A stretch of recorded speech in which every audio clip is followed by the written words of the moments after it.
নমস্কার, আমি জ্যোতিষতন্ত্র পি কুমার বলছি মন্ত্রের যন্ত্র থেকে। আমি গতবার বলেছিলাম ভাতৃভাব নিয়ে হস্তরেখা বিচারে আমি নানান রকম আলোচনা করেছিলাম। আজ আমি যেই আলোচনাটা আপনাদের সামনে নিয়ে আসব সেটা হচ্ছে মাতৃভাব বা বন্ধুভাব।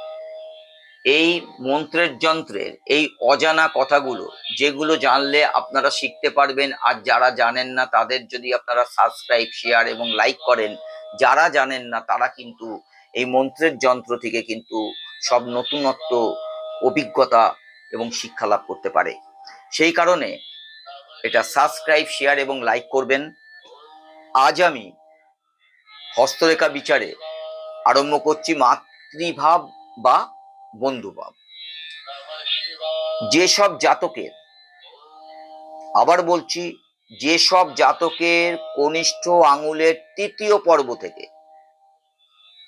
একটু মন দিয়ে শুনবেন, যেসব জাতকের কনিষ্ঠ আঙুলের তৃতীয় পর্ব থেকে একটি তারকা চিহ্ন মুক্ত রেখা বুধের ক্ষেত্রের দিকে গমন করে, তবে জাতক শ্রেষ্ঠ বন্ধু পায়। আমরা কিন্তু সব সময় শ্রেষ্ঠ বন্ধু পাই না, অনেকেই ম্যাক্সিমাম ক্ষেত্রেই কিন্তু আমরা পাই না। সেই ক্ষেত্রে কিভাবে পাওয়া যায়? যদি জাতকের কনিষ্ঠ আঙুলের তৃতীয় পর্ব থেকে একটি তারকা চিহ্ন যুক্ত রেখা বুধের ক্ষেত্রের দিকে গমন করে, তবে জাতক শ্রেষ্ঠ বন্ধু পায়। আর যদি অনামিকার ঊর্ধ্বরেখায় ক্রস চিহ্ন থাকে, যদি আপনি দেখতে পাচ্ছেন অনামিকার ঊর্ধ্বরেখায় ক্রস চিহ্ন, তবে জাতক বন্ধুর সাহায্যে নানাভাবে অর্থ উপার্জন করবে। যদি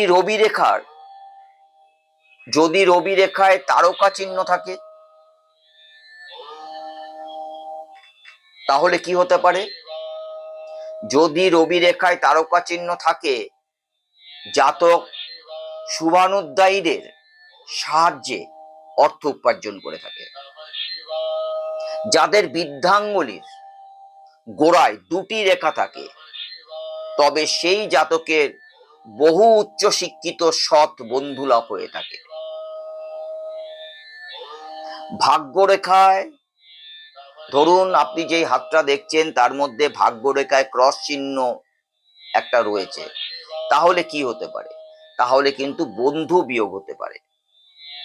আর শিরোরেখায় যদি সুস্পষ্ট থাকে, তবে মাতার সঙ্গে আজীবন সুসম্পর্ক বজায় থাকবে। যদি শিরোরেখায় সুস্পষ্ট যদি আপনার থাকে, আর যাদের শিরোরেখায় গোড়ায়, শিরোরেখাটা নিশ্চয়ই চিনতে পারছেন, সেই শিরোরেখায় হাতটা দেখুন, যাদের শিরোরেখায় গোড়ায় জপ চিহ্ন, শুধু জপ চিহ্ন না, ধরুন ত্রিশূল চিহ্ন বা ছোট ছোট ত্রিকোণ বা তারকা চিহ্ন, এইসব যদি চিহ্নগুলো থাকে, ত্রিশূল, জপ, ত্রিকোণ বা তারকা, তবে সেই জাতকের বাল্যই মাতৃবিয়োগ হয়ে থাকে। ছোটবেলায় বাল্যকালে মাতৃবিয়োগ হয়ে থাকে।